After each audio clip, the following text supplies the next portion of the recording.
This is lesson 5.1 in college algebra, page 434, called Systems of Equations in Two Variables. The name of this new chapter is Systems of Equations in Matrices, which we'll get into the matrices later on, but we're going to start off with just some review on solving systems of equations in two variables. And when we do systems of equations in two variables, that means we have to have two equations. And that's what we're going to do in this lesson, is have two equations and then solve for those two variables. So, some vocabulary and that kind of stuff in here, but it should be pretty simple to go through. If you look at example 1, we have x minus y equals 5 and 2x plus y equals 1. Okay, so what we've got here, two equations with two variables, and one of the things that you'll notice is that each one of these equations is a linear equation, meaning it does not have an exponent on it other than 1 on the x or the y, which means when we graph each one of these equations we're going to get a straight line. And a couple of the things that are going to be something to consider when we're looking at these lines is we're going to have two lines because each one of the equations makes two lines. And these, the relationship between these two lines is what we're going to look at right now. Now, we have three different options when we graph these two lines. First option is that the lines are going to intersect each other at one point, and that will be the solution set. That will be the x and y coordinates that will make the top equation and the bottom equation true. The second option is that neither one of the lines cross. They're parallel to each other, meaning that the lines have no points that are common to each other. The third opportunity here is that the graph of the equations the lines are identical, meaning one line lies on top of the other. So if you look at page 435, there's three different possibilities of the graph. And this first section talks about solving systems of equations graphically, meaning that we are going to have a graph and we are going to take the x minus y equals 5 and have a table here like that, and we're going to just plug a number in for x and see what our y value is. So 0 minus a negative 5 is going to give us 5. So we graph that, 0, negative 5, and then we plug in another number, and we find different coordinates there. We draw our line and it goes this way. We draw our line of the other one and it goes this way, and it crosses right there, which in a graph it's not going to be real accurate, but one of the things it's going to do, it's going to at least give you a general idea of where they cross each other. And so some vocabulary in the middle of page 435 says if we have a system of equation that has at least one solution, it's consistent. So our options for a system of equations in two variables are it's going to cross at one point, it's not going to cross at all, or it's going to cross in an infinite number of points because it's going to lie on top of each other.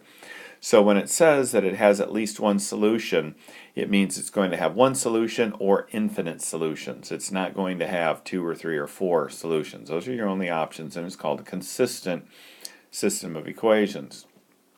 If the system of equations has no solutions, meaning that the lines are parallel, it's called inconsistent. So you have those two choices. Either there's points in common and it's consistent, or there are no points in common and it's inconsistent.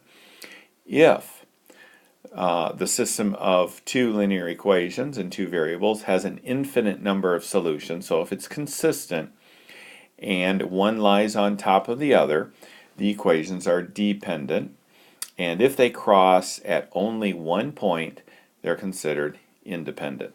Okay?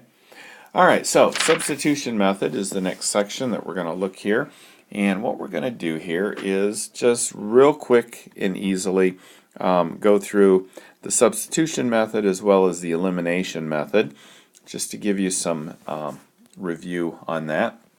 So let's take our x minus y equals 5 and our 2x plus y equals 1. And the substitution method says that we take the simplest equation, set the simplest equation up so that it is one variable is isolated. So what we're going to do is we're going to look at this simple equation here. We're going to solve for x, and it's going to give us 5 plus y. Now we're going to look at our second equation, and whenever we see an x, we're going to put a 5 plus y in its place. And then everything else will be the same. We have one variable, so that makes life easier because now we only have one equation. And when we have one variable and one equation, we can solve this for the variable. So 3y equals negative 9, y equals negative 3. So once we do that, then we can take our negative 3 and plug it back in here into either one of those equations there in order to find the other variable, the variable x. So I'm going to go x minus that negative 3 that we found y to be equal to. So we get x plus 3 equals 5, x equals 2. So now we just found out where those two lines are going to cross each other. If we drew a picture of both of those lines are going to cross each other at the point 2, negative 3. So that is just a reminder of the substitution method, and we're going to look here in just a minute at the elimination method. Top of page 437, example 3. We have 2x plus y equals 2, and we have x minus y equals 7. So the elimination method says we're going to do something to get rid of one of the variables. Doesn't matter which variable you get rid of, we're just going to get rid of one of them. So the way we're going to do that is we're going to try to get the two variables to have the same coefficient or number in front of it and opposite signs. So what we're going to do is, first of all, we're going to look at what we've got here and see if one is already set up that way. If so, then that will help me out a lot. And so in this case, we have a positive 1y and a negative 1y, which means we don't have to do any manipulation. We can just take these, add them together. So I'm going to take my two x's, my positive y and negative y, and get 0 equals 9, x equals 3. And then I can take my x equals 3 up here into any one of those equations and get my answer to the problem for my y. So my y will be negative 4 when I plug, well, let's say I plug 3 in here. 3 times 2 is 6. 6 plus negative 4 is going to be 2. And so that's where I get my y value. So that's a real easy elimination problem. When we look at ones that are a little bit trickier, but these aren't really too bad, we have something like example 4. So we have negative 5x plus 2y equals 15. Okay, so again, we need to get the coefficients in front of the x's or the coefficients in front of the y's to be the same, and the signs have to be different. So if I look at this one, the signs are already different, and so let's just stick with this one here. So the problem is I've got a negative 5 here and a positive 4. These have to be made into the same number. So what I looked for is least common multiples. I look for the smallest number that both 4 and 5 go into and make these numbers that smallest number. So in order to make that 4 a 20, I'm going to multiply the entire thing by 5. In order to make this negative 5 a negative 20, I'm going to multiply the whole thing by 4. So when I do that, the top equation becomes 20x plus 15y equals 55. And the bottom one becomes negative 20x plus 8y equals 60. Now I add these together, those go away, and I get 23 equals 115. And, oops, there's a y there. And then when I divide both sides by 23, I get y equals 5. Okay, then I take that and plug it into either one of those equations up there to solve for my x value, and I'm done. Alright, so there are some different possibilities that we're going to run into here when we do these by solving by elimination or substitution.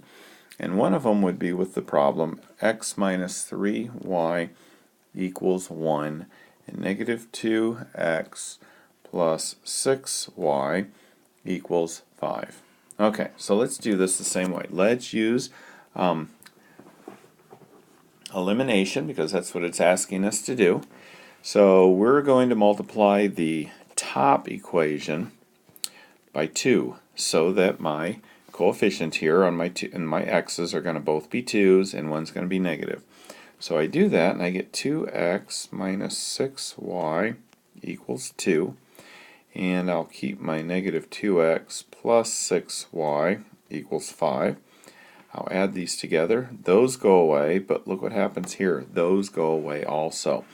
When they both go away, so we have 0 equals, and we add these up and we get 7.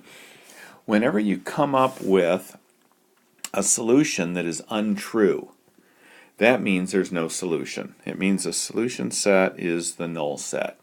So it's inconsistent, and what happens is the graph of these two equations are parallel lines. They don't cross anywhere at all, or you would actually get a solution here, and you got a solution, you got an answer that does not exist. Now, another possible situation you may run into, rather than one number saying that one number equals another when they really don't, and getting two parallel lines, you may get something like this where both lines are the same. They lie on top of each other. And one of the things that you'll notice here right away when that happens is that the equations are, one of the equations is a, for lack of a better phrase, a multiple of the other one. We have 2x plus 3y equals 12. If we take this whole thing and multiply it by 2, we get 4x plus 6y equals 12. So in essence, these two equations are the same equation. One is just has this top one has a 2 factored out of it, but it's the same equation. So what's going to happen here is we're going to multiply this by negative 2 so that we get negative 4x minus 6y equals negative 12. And the bottom one we're going to remain our 4x plus 6y equals 12. Now see what happens when we add these. 0 plus 0 equals 0. On the last one we got 0 equals 7, which is an untrue statement. This is a true statement, but both of our x's and y's disappeared. That means that both equations are the same and they lie on top of each other. So the solution set here is an infinite number of solutions.